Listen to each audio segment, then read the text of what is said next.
Hey everybody, welcome to another edition of Enjoying Orange Slices with Jeff and Ian. This week we talk about the playoffs and some of the hits in the playoffs and whether there should have been discipline or not. Anyways, I think we talk about a few other things too, like my uncle on his 4,000-mile motorbike trip right now.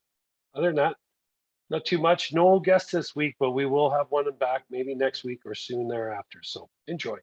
Hey, Jeff. My name is Ian Bagg. How are you? I'm good, Lord Bag. What's up? You having a coffee from your Sharples equipment? Yeah, I'm having a coffee with my Sharples equipment mug. Well, I got a couple stains on it there, but Had a couple I had a stains. coffee earlier. Just to let people know that Jeff's father and his uncle owned a logging company in British Columbia, Terrace, British Columbia. Sharples equipment, staple of the community. That's right. That's right. Stump to dump. Cut those back in the day. That's back when the town was rip roaring back then in the 70s, early 80s. When you're talking about logging, rip roaring logging. They just rip it up and they roar it. What was the biggest machine you guys had? It was the I think it was called a 7280B. So it was it had like I think 14 or 1800 yards of, and it would go. A guy'd be at the far end where they'd already falled all the wood, and it would have a grapple on it, and it would pick up the wood. It would haul it back in the air, back into what they call the landing, where they put the wood down beside the loader, and then put it on the trucks and take it to the mill. So for years, they used to pull the wood through on the ground. Well, this thing was, it was unbelievable. So I'll never forget going out watching that thing operate. So that was kind of state of the art machine back then. So it wouldn't drag it on the ground; it would take it into the air. Just a big piece, a whole tree.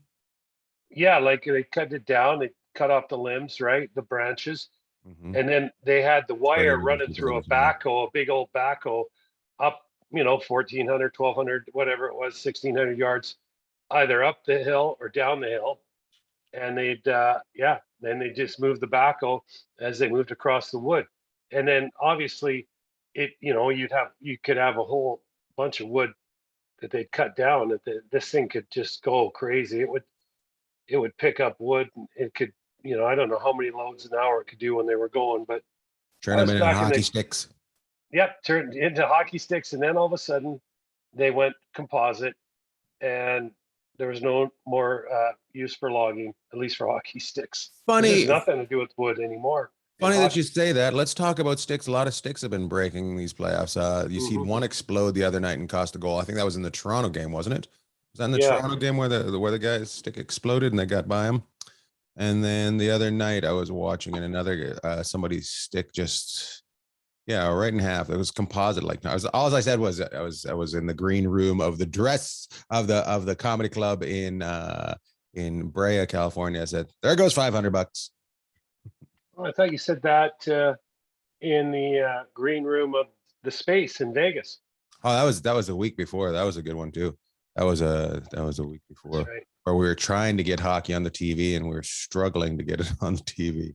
They did. Yeah, that's right. We did get some hockey on. Mark Chinook, which actually we should have Mark on one of these days. He'd be a great guest. He would be awesome. Be a great guest. Yeah. So I saw him on Mark Chinook, who has the Space. Look it up in Vegas. He does a thing called Monday's Dark, where they raise money every other Monday for charity, and that is correct. And so, great guy and a great spot, and he also does the in-game stuff for the Golden Knights. He's the voice of the Golden Knights in house, right? Sir, he is. Yeah. And also, he's from Toronto originally, and now he lives down there. And Mark Chinook, I may have said this before, but just a great weather pattern. Nothing. That's pretty good. But his dad did own the Sault Ste. Marie Greyhounds, I believe. Oh, really? Yes, he did. Yeah. So it was good. So, well, let's get to hockey here and everything, because I got to put you on hold here for a second, Lord Bag, because I got to go check in for what they just gave me for work. So hold on, I'm going to put everybody on pause. We'll be right back. Jeff has got to check what flights he's getting. I we're back. Jeff is getting a flight tomorrow at 6:15 a.m. It's 5 p.m. in the afternoon right now, so we got to get him done. He's got to go watch some hockey. It's Monday night. This comes out Tuesday. The Panthers are playing the old Tampa Bay Lightning, and the big hubbub is that apparently the Panthers, after they lost the other night, went to a strip club until 3 a.m. Did you read about that? Really? Yeah. Well, they played yesterday afternoon. Well, they didn't play yesterday afternoon, did they? Yeah, they played Sunday afternoon, and they're playing Monday night. So that's probably why they had such a good first period. If that's the case, they were all out there playing guilty. You know, it makes me laugh because everybody says you're not supposed to take life too serious, and then once you don't, everybody's all angry at you. Yeah, well, they got to change something up in that series. Tampa Bay's been all over them, right? They've had spurts, but Tampa Bay really looks good, and comes back down to, I would say, it comes back down to Vasilevsky in goal, which he's as good as it gets. Mm-hmm. But Tampa Bay's top four defense, you just can't. Nobody can match them. Hedman, Chernak, McDonough, and Sergachev. You know, and then you throw in Bogosian and Ruda, and then Foot. And you know, these guys are all big, mobile guys, but those top four guys, I mean, they've been there and done that. So I'd love to see Florida get something going here, but so far it's been all Tampa. All Tampa. Not many pucks getting through to Vasilevsky, the Russian goaltender, either. That's the other thing. So it's nice. It's easier for him to make saves. And so some people say, well, this proves that Toronto is a great team. This proves it. I will give them that. This proves that Toronto did very well.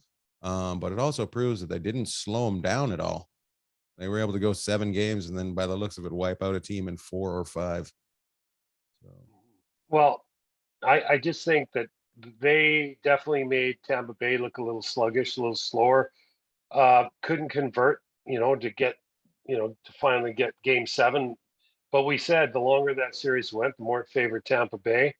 Tampa Bay looks like they've really kind of settled into playoff hockey now, and a real threat, unless the wheels come off the wagon, to be right there front and center for their third Stanley Cup in 3 years.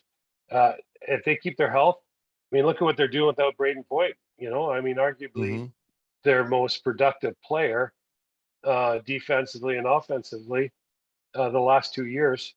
And he's not there right now, and they're still taking out Florida. I wouldn't say with ease, but they're up 3-0, so they're making it look pretty good. Those teams that they're kind of like jelly, you know how like you take a little piece out of jelly and then just kind of, those teams are like that. You take one piece out and everything molds into it. It's pretty impressive. So you would think that they would get through tonight or the next game. I don't want to jinx anybody or say anybody's because I got that kind of power. Everybody's going to move on, but let's say that one's over. Now we move into St. Louis and the Avalanche. Do you think it changes much that Bennington is now unavailable?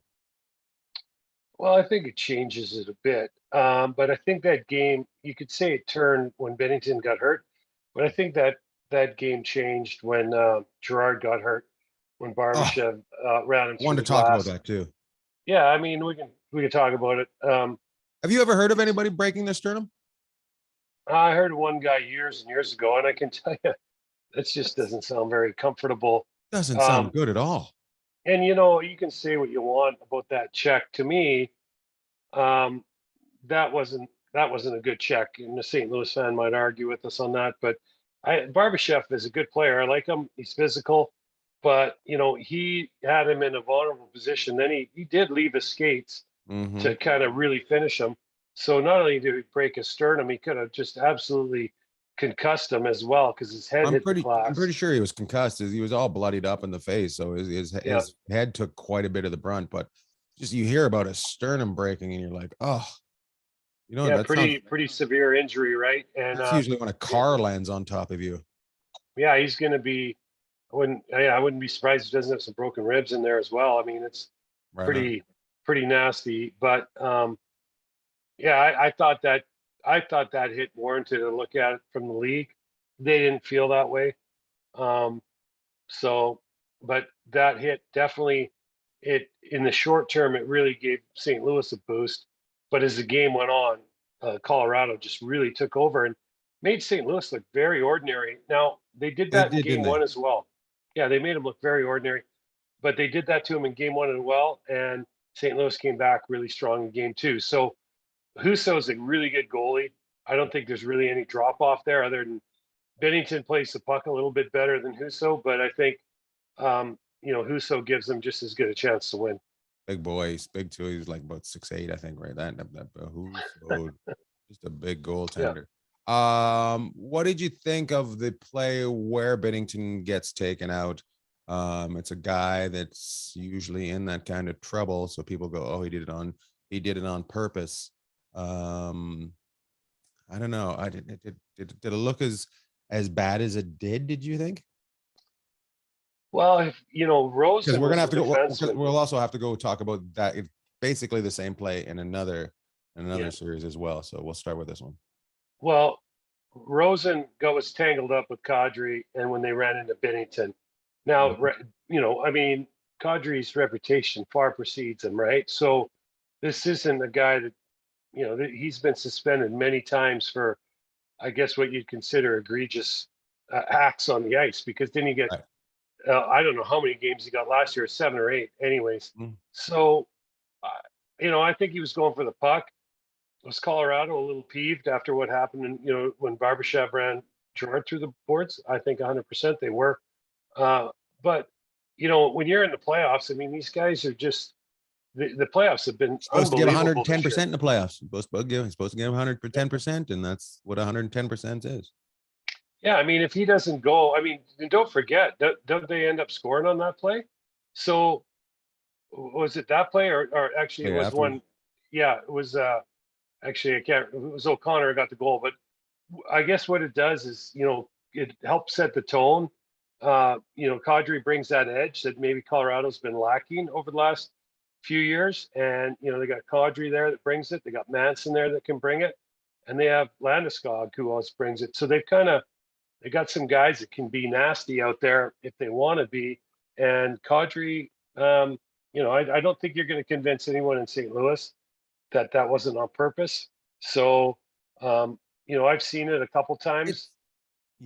I don't know. I mean, you see stuff like that It's in the not NHL all the time. right. It's not that impressive. It's not like you're like, oh, like you don't think it doesn't have that extra step in it or anything. So you're like, oh, is it? And remember everybody, I've called for the Blues to win this in 7. So I am on the Blues side for this, but I don't think it was intentional. But at the same time, everything's intentional. Does that make sense? Well, in the playoffs, I mean, It's not intentional, but it is intentional. yeah, everybody gives everybody a little extra. That's what Right. happens. And maybe, in the regular season, he finds a way to avoid him or stop. Mm-hmm. In the playoffs, Yeah, it's on. And, these guys, I mean, the emotions that these guys are playing, the level they're playing, emotions they're playing with and the level they're playing at, you're gonna have this kind of stuff from time to time. There's gonna be a little bit of a mistake right there. I still say that one goes 7. It's 2-1 right now, right? Is that what it is? Yeah, 2-1. Still gonna go 7. They get another one in St. Louis. A lot of fans lately. A lot of fans putting their fingers up against the glass. That was another one. That was another one. A lot of young ladies putting their fingers up against the glass in St. Louis. Just a bunch of Missouri girls getting out there going to the faggot hockey game and telling the guys to fag off.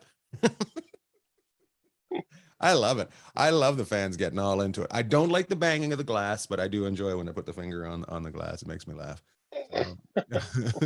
That's so true. Like the banging on the glass, you wouldn't even have a 5-year-old do that. But when they get a little bit artistic with some of their other stuff, yeah, banging on the glass, it gets pretty funny. It's very funny. Oh, we're gonna move on to Calgary now. Somebody did something funny there. Somebody threw some money into the bench in Edmonton for Kane. So the first game is just a mess.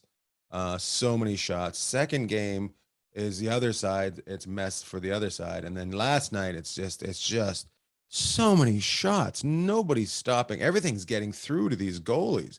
And they pulled Smith the first game. I was just like, but everything's getting through. You know, there's no defensive effort on either of these teams. Well, you know what? I think Calgary is totally they've been thrown off, and I thought, you know, we love Daryl, right? We think, you know, we've seen what he's capable of doing, but right now the Calgary team is just not. They're out of sync, and they were out of sync from game one. I mean, don't forget they went up to a 5-1 lead, and then they were up 6-2 or something. Like this is the kind of team They during needed the year. 7 to win. They needed 7 to win. Yeah. So they're out of sorts. They're very undisciplined, and that's really shocking to me. They're so undisciplined in their play right now. Of course, then they're not getting any production out of their forwards. Outside Gaudreau's look good, but the rest of them haven't looked great. Their D is not at the same level. Of course, they're missing Tanev and Markstrom, who's a wonderful goalie. He's a terrific goalie. What's he allowed? 15 goals in 3 games or 16 goals in 3 games? Like, you got to mix in a save in there once in a while, right? And that in this series, Mike Smith's managed to mix a few in.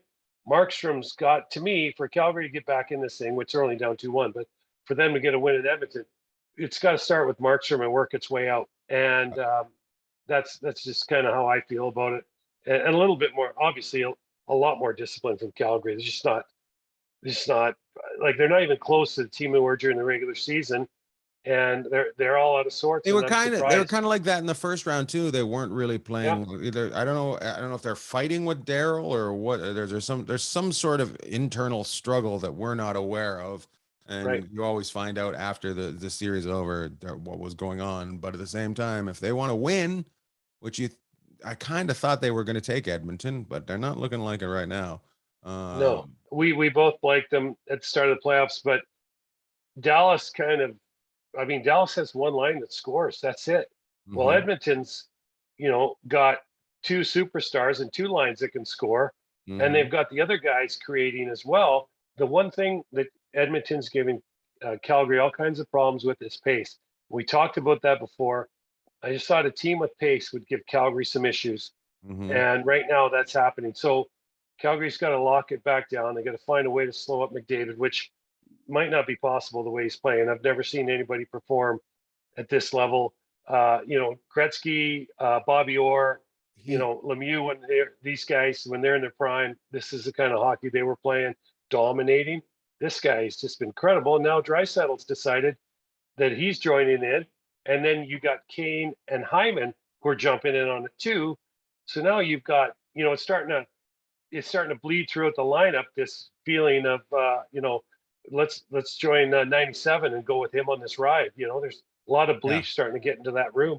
And Mike Smith seems to be, just fighting through it. And he's done a really nice job the last 2 games. Let's talk about Mike Smith and Milan Lucic and their run-in. I didn't think, when you first see it, you go, oh.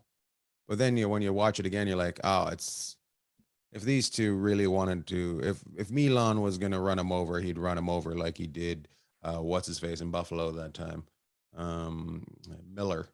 Remember when he killed Miller?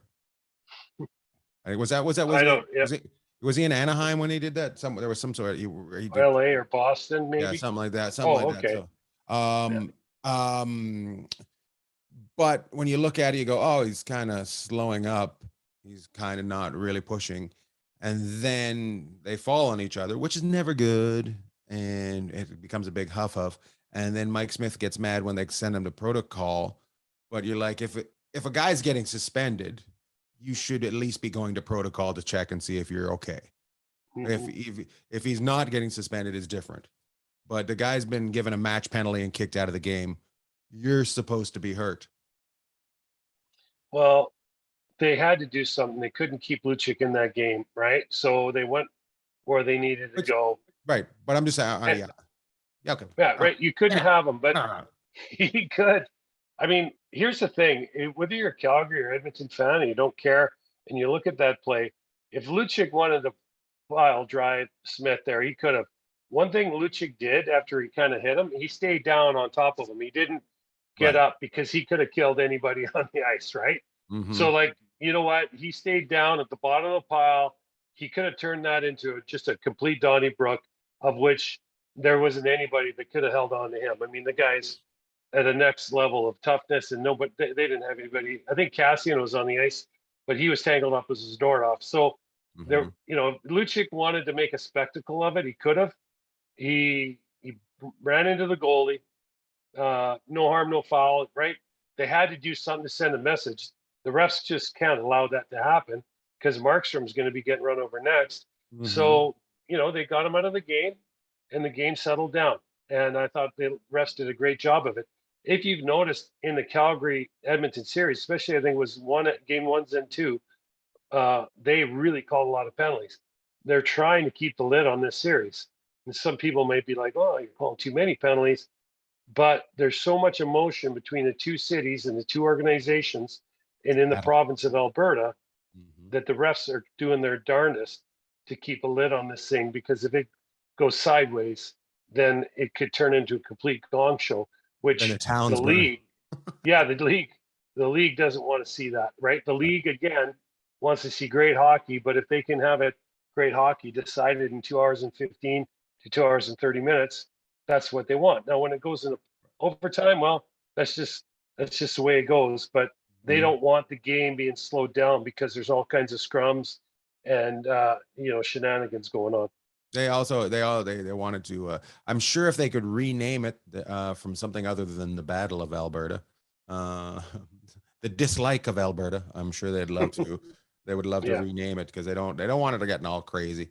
It's an interesting series. It's just it annoys me that their fans both wear red. Like they got a red out in both buildings, so you don't know which building you're in. You have to look for the logo in the middle of the ice. But when they show this fans, it's just everybody's wearing the same color. It doesn't matter which building you're in. It drives me insane. Yeah, Edmonton all of a sudden figured out they love this orange color. I guess they figured it made them stick out. Calgary's always had the red, but Edmonton brought the orange. Reddish orange. Was that the third jersey. But yeah, it's you know, and I don't know. I love the story of the kid they've kind of adopted. They bring him on the ice. His name's Ben Stetson. Young Ben. They let him skate with him. He has a little talk with him. You know, it's a nice touch. You can't hate on a team for doing that. For other things you can, but for not that. Well, and it helps your players out too, because it shows them that this is a huge deal in these young men's career and their lives.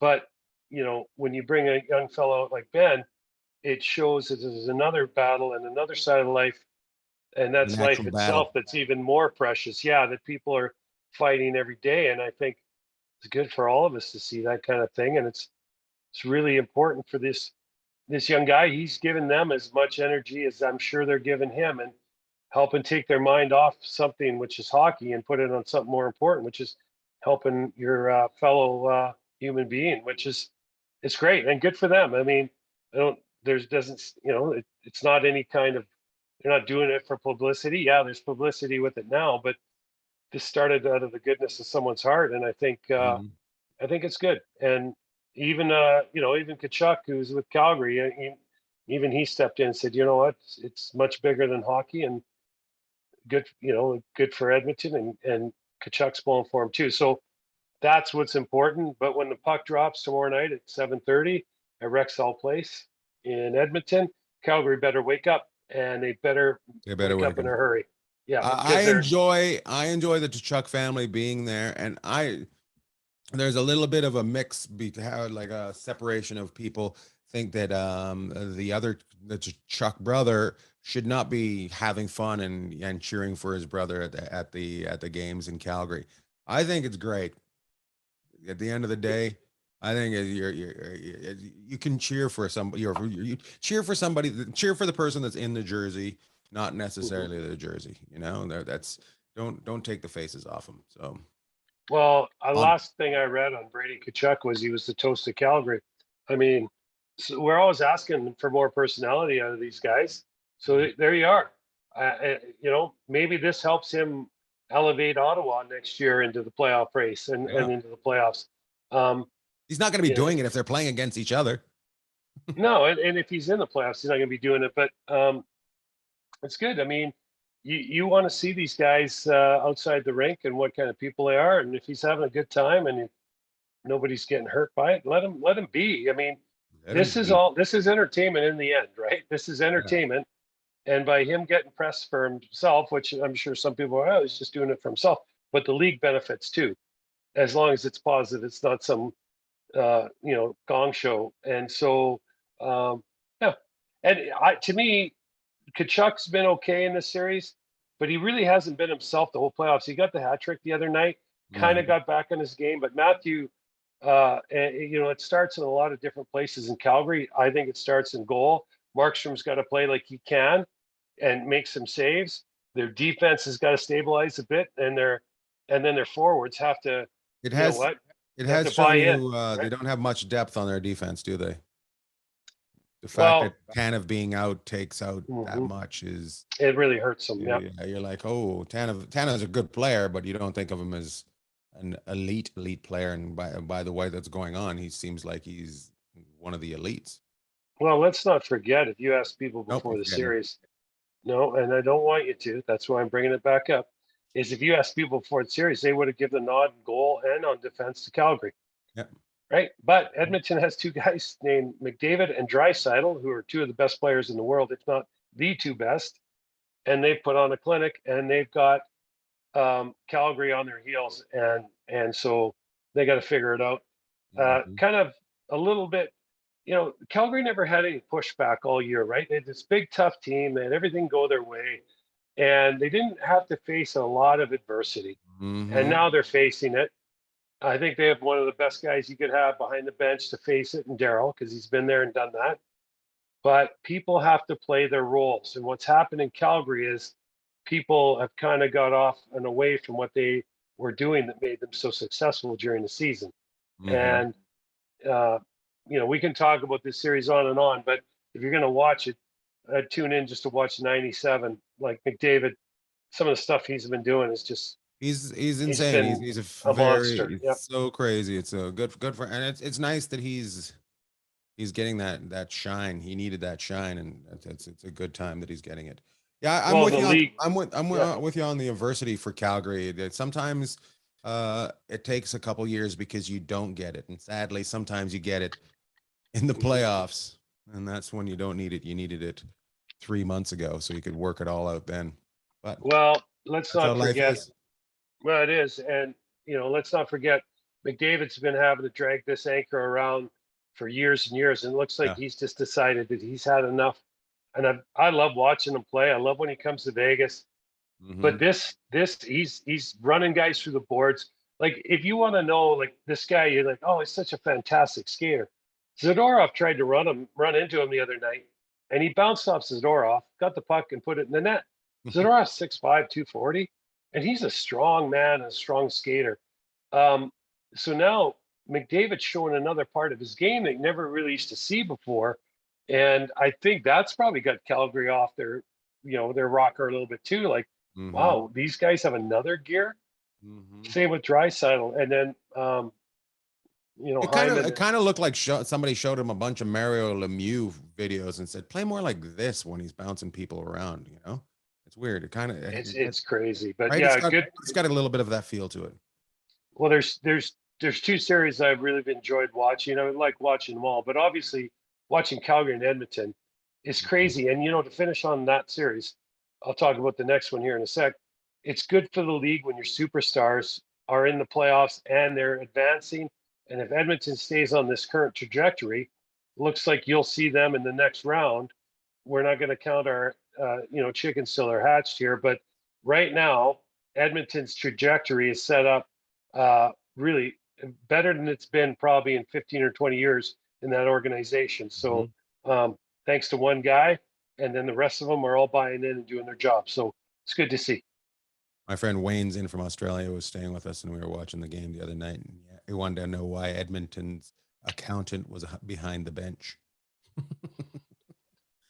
Why is that accountant behind the bench? What's going on? Made me laugh. New York Good one. changed. New York changed everything around yesterday. I thought it was going to end up going 4-0, and New York decided that they are not done and they are going to win in one of the most recognized buildings in the world, Madison Square Gardens, and they pull it off. And by the end of the game, Spuddy's swearing at people as he's leaving. You got it was pretty good. What did you think of that game? Thought it was great. I think the series has been great. I thought New York played really well in game one, and then Carolina found a way at the end. Game two, I thought New York still played pretty well, but Carolina just suffocated them everywhere they went. Carolina, there they were. It was an amazing, it was clinical, really, what Carolina did in game two. And they were doing a lot of the same stuff in game three. And then all of a sudden, New York got a break, got a power play goal. People started feeling a little better. And then they got Madison Square Garden going.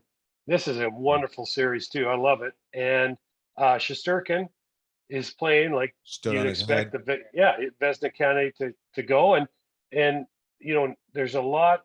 I mean, that game was back and forth. I thought Carolina had all kinds of chances to get even, but in the end, New York pulled it out, and then there was a little bit of shenanigans at the end of the game. And old Spuddy there, Coach Gallant, got all fired up. And you don't see him chirp people too often, but he was pretty fired up. And part of that, I think, is like trying to pull the rest of the team into the fight with them, right? Like he realizes it's going to take all the King's horse and all the King's men to get by Carolina. So great series, either team. Yeah, his coaching style would probably be described as wearing his heart on his sleeve, right? That's how he's just a common dude. Yeah. People love playing for him, and I think he realizes that the fact that they're going to need to elevate their game, even though they played a great game, they're going to need to keep it elevated. And they're going to need to kind of turn the tables and get back on top of Carolina a bit more, like they were able to do at certain parts of that game. You can't give up 40, 45 shots every night and expect to win during the regular season. Is it interesting how many shots have been given up in all these series this year? I don't remember it being this wide open with shots ever. Well, if you think about the teams you have left, I mean, Tampa Bay can check you, but Florida's going to go for it. Tampa Bay's not afraid to go for it. So then you come up to Carolina. Yeah, they'll check you. But Tampa's holding off the shots by blocking them a lot. It seems like the other series, everything's getting through. Like you're looking at the numbers. You're looking at the numbers on the board afterwards. How many? I think it was 45 that Edmonton had yesterday.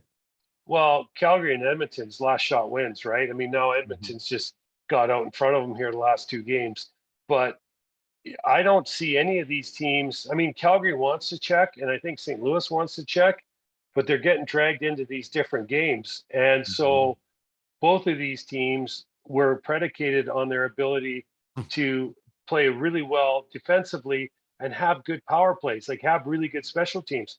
So far, it's mixed reviews for Calgary at best. And St. Louis is, they were outplayed big time in game one.